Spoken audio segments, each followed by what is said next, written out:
friends, welcome to அம்மா சமையல். இன்னைக்கு கைலான் garlic போட்டு எப்படி தட்டலாம்னு பார்க்கலாம் வாங்க. எண்ணெய் ஊத்திக்கங்க. பூண்டு கொஞ்சம் கூடையா போட்டுக்குங்க. வெங்காயமும் பட்டை மிளகாவும் போட்டுக்குங்க. எல்லாத்தையும் சேர்த்து நல்லா வதக்கி விடுங்க. லேசா பொன்னிறமா ஆனோன்னு கொதிக்கிற சூடு தண்ணியில கீரையை நினைச்சு எடுத்து வச்சுக்குங்க. அந்த கீரையை சேர்த்துக்குங்க. சுடுதண்ணியில் நினச்சி வச்சுக்கிட்டிங்கன்னா கீரை பார்க்குறதுக்கு பச்சை பசேன்னு இருக்கும். சட்டியில் போட்டோன்னே நம்ம ரொம்ப நேரம் வேக வைக்க வேணாம். உப்பு போட்டு 2 கிண்டு கிண்டி எடுத்துடலாம்.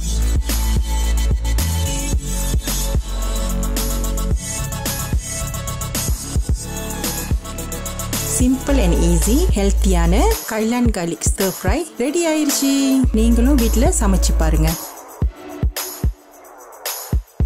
லைக், ஷேர், சப்ஸ்கிரைப், பெல் பட்டனை ப்ரெஸ் பண்ணுங்க.